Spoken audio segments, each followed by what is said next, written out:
Hi guys. Oh, it's as you can tell because I'm wearing my hat. It's unbelievably cold.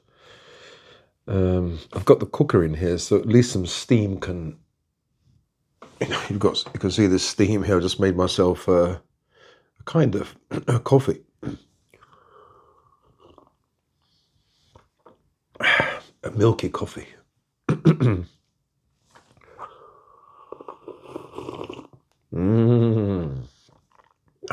Forgive the slurping, but that's nice. Yeah, so I want to take this off, but it's so cold. Oh, I think I'll keep it on. I think I'll keep it on for a little bit because,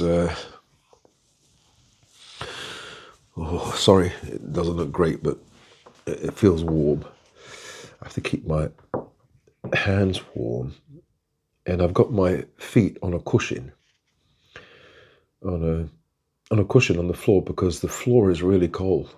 So I have to separate my feet from the floor because I don't want to have that Raynaud's again.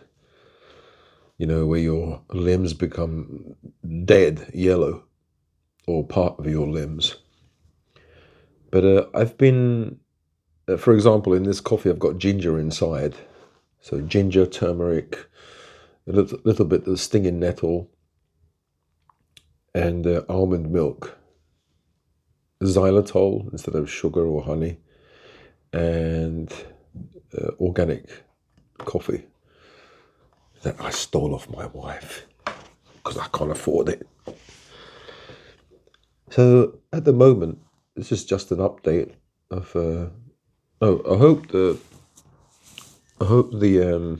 audio can pick up. Sorry, the microphone can pick up the audio well, or my voice well. If it does work, then I don't have to shout because the distance between myself and the camera is about a meter, and I usually have to speak more louder, which means I have to expend more energy. But this way, I can relax more, and I don't have to shout, and it can pick up. Hopefully, it picks it up well. I don't know if you guys can hear it properly, but yeah. So it's so cold. I think somebody was saying, why don't you use one of the comments on one of the videos? Why don't you use magnesium oil for your neck? Two reasons. The main reason is I've tried magnesium oil before, and it gave me a rash. So my skin is really sensitive. So like when I use those plasters, for example, cut yourself. Quiet. Don't be so rude. That's Sally waiting for her food. Be quiet. No. No.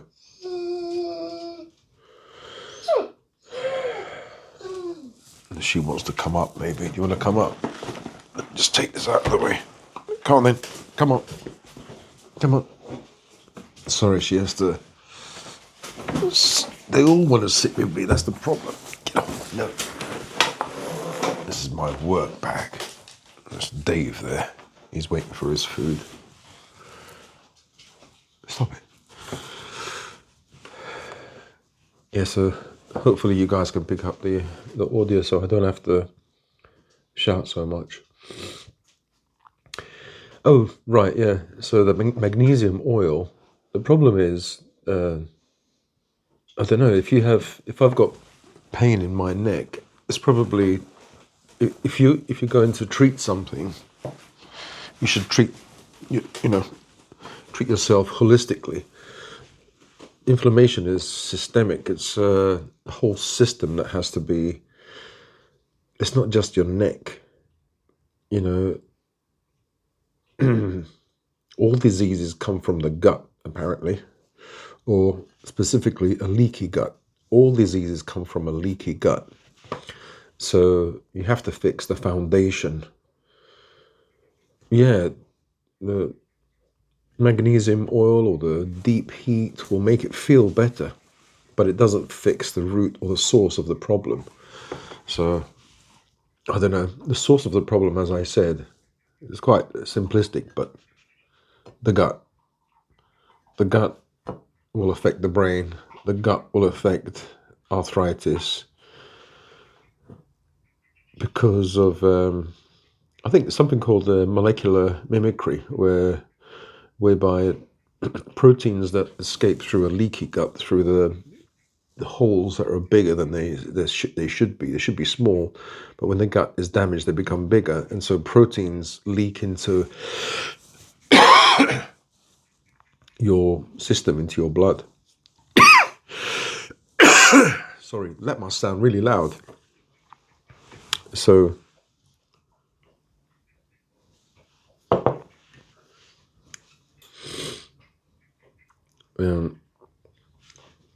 it causes them to react, and the molecules, the proteins, I don't know, the milk protein or the wheat protein, kind of looks like similar in structure to the bones in your neck or your thyroid. And they start attacking everything that looks like that. So that's why you end up having autoimmune disease.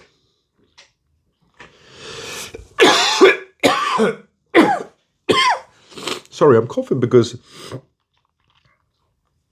I've got acid reflux, but I want to stop taking the medicine. Let me see, I'll take this one, Rene. That helps stop the acid.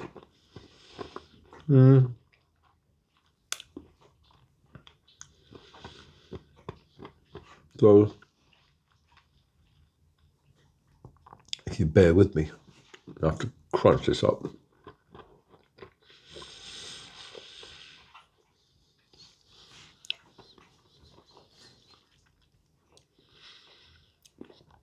You might say, well, drinking coffee or tea is not good because it relaxes the les, the lower esophageal sphincter, and gives rise to acid by weakening this les, right?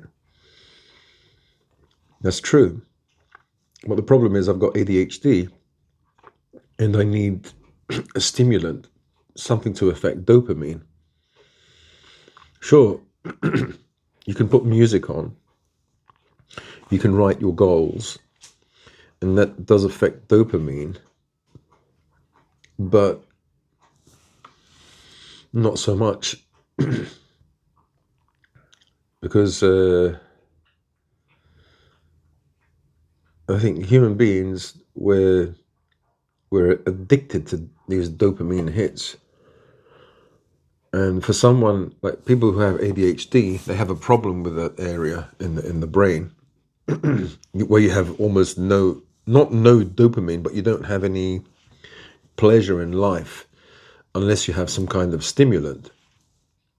So if I didn't have any coffee, I've tried not having any coffee, no tea, and I'm damned if I do, and I'm damned if I don't. If I don't, I can't produce anything. If I do, I can produce things, and then I have acid reflux. Now, the reason why I'm trying to come off the acid reflux medication is because all diseases begin in the gut. And so if you reduce acid in the stomach, then you have problems downstream eventually. And that eventually took me 30 years, but now I've got problems. But, leaky gut, SIFO, which is a small intestinal fungal overgrowth. You can have SIBO, small intestinal bacterial overgrowth, histamine intolerance, gluten intolerance, dairy intolerance. Basically, your gut is wrecked from different angles. So stopping the PPI, or the acid reflux medication, will help, because if you have low stomach acid, then the bacteria that should be killed in the stomach isn't, and it migrates into the small intestine and causes havoc. It's not supposed to be there and starts to destroy your gut. So if you introduce acid, then if you have a problem with your les, then acid-built reflux, right? But the point is, if you can stop taking it and introduce acid, or well, your body will produce acid. It actually will go into a rebound. You have rebound acid. It starts to produce more than normal, and that takes time to actually stabilize. It takes up to 90 days, or maybe more. So then the acid will start killing that bad bacteria. That's what it's supposed to do. And that's how your gut can heal. But every time I try to reduce, you see, what I have to do is reduce, but not have any stimulants, no tea, no coffee. So my plan is to brainwash myself. So every time I have a tea or coffee, put my two fingers together and say, oh, I'm having a lovely cup of tea, and anchor my 2 or 3 fingers. Nice coffee, nice tea. I'm getting the nice stimulation.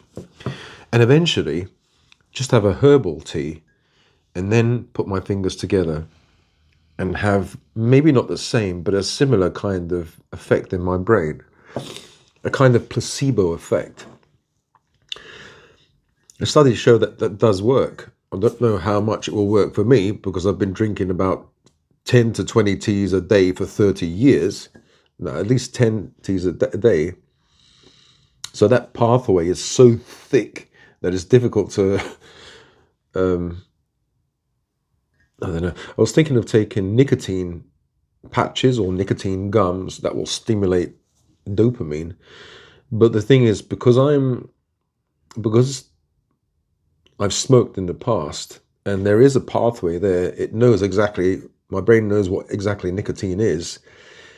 It's a good idea, but it's probably habit forming, and I'm a kind of person, I have a kind of addictive personality, I get addicted to things, so I want to avoid it if I can. There are certain supplements, the L-theanine, which comes from green tea, has that kind of calming effect without the caffeine. So I can try that. Or there's another supplement. What is it? Something that stimulates you. Like obviously magnesium is calming, that wouldn't work. So I'll have to check into what other substitutes I can, and then I can, have that, and then put my fingers together and listen to music, because music stimulates also. So there are weaker dopamine stimulants and really massive dopamine stimulants. Like cocaine is a massive one. I've never had it before, but apparently it stimulates dopamine a lot. Sex, that will stimulate dopamine. Sweet cakes, that will stimulate dopamine. Things like that, all these goodies, baddies, will actually stimulate dopamine. So I think people who've got ADHD tend to have that, that addictive kind of personality or addictive brain, because they're searching. Your brain is searching for a drug, and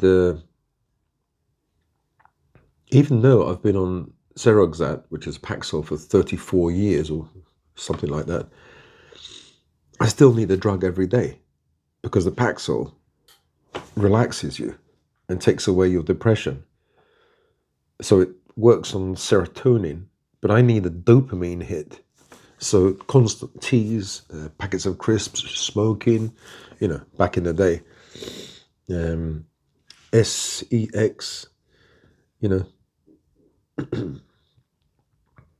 But, well, I haven't had that for a long time. But what you end up doing is a DIY job, which is, some people say, oh, yeah, it's really healthy. I don't think so. I don't think it's healthy. And I've stopped. So once you stop all those things, you've got nothing. Absolutely. You have to rewire your brain. And, there are videos out there talking about dopamine fasts or limiting dopamine. And it's really great, but that's for normal neurotypical people. For neurodivergent or nutty people, well, sorry, I call myself nutty, not anyone else. Already your dopamine levels are so low that if you try doing a fast, like having teas and coffees only brings you to the normal level, brings your dopamine, and you have to constantly have these spikes to bring yourself to a normal level. Well, actually, it isn't normal once you have those hyper focus moments or sessions. Then I don't know if dopamine goes through the roof or your brain latches on and starts to create miracles. And well, it seems that way in the brain when you go into hyper focus. It feels like brilliant. And for me to get into hyper focus, what I do is I listen to like favorite music, like exciting music. I write things down. I use different colors because that stimulates the brain. I have a tea or a coffee and have something sweet like a packet of crisps or a cake or something. All these things converge and explode my brain. I go into hyper focus, especially if I'm alone and I've got the energy. I'm not completely tired, and like it really works wonders. It's a nice feeling, you can, and this is what I've done all my life. I've created goals since maybe I was the age of 17. I've got reams and reams of paper. I have these wonderful ideas when I have a fag, a cup of tea and cigarettes, and I'm gonna have to go soon. So I'll have to sign off and then continue on another day. But I understand now, after having the ADHD assessment and diagnosis or confirmation, why I used to drink lots of teas, smoke cigarettes, have crisps or whatever. They have these wonderful ideas, It's like an inventor. I had all these ideas, all my goals, my plans, what I was supposed to do with my life. I had kept having these sessions of like brainstorming, and I thought, wow, this is amazing. But then I never used to do anything. I stayed at the how do you call it, square one, at the basement level. Wonderful ideas, but they never. It's like a rocket that never lifts off. It's there waiting. It's got all the fuel, but there's no switch to make it. And so, I used to, just for example, I used to make all these plans. I was going to train in martial arts, and I wrote down the different techniques, how to fight against a knife, stick, multiple opponents, animals, when you're in a car, in public transport, everything. But I never actually, sorry, I'm leaking. I never actually did anything like that. I never actually went out and trained, never went to the classes. So I made so many goals, but why didn't I go to the classes? Because whilst I was making the goals, I had those dopamine hits. I had the drug. So imagine, for example, that whilst I had all these ideas, I was getting a drug. You put a drug into your system, and you have all these ideas, and you're, you think you're super successful, you think you can do all this kind of stuff. When you go out there, like when I would get onto the bus to go to train, I couldn't take my tea with me. I couldn't take my drug with me. And so I would be like flat, deflated. And I could never understand, why is it I can make all these plans, have all these ideas, have all these ideas, and yet when it comes to it, I can't do anything. So I always saw myself as a failure, as a dreamer. And now I realize that the dopamine hits from drinking teas, smoking, so be quiet. Anyway, I'll continue this conversation another day, because the cleaner is coming, so the dogs are going to go nuts, and I have to feed the dogs now. So yeah, hopefully this microphone works, and I don't have to shout, and so you can hear a more kind of relaxed me. All right, speak to you again in another video, and I'll kind of talk about where the channel is going, and what experiments I want to do, different kind of videos. Maybe include them in this channel or put them in another channel. I don't know. So anyway, I better go now. So take care, and I'll see you in the next one.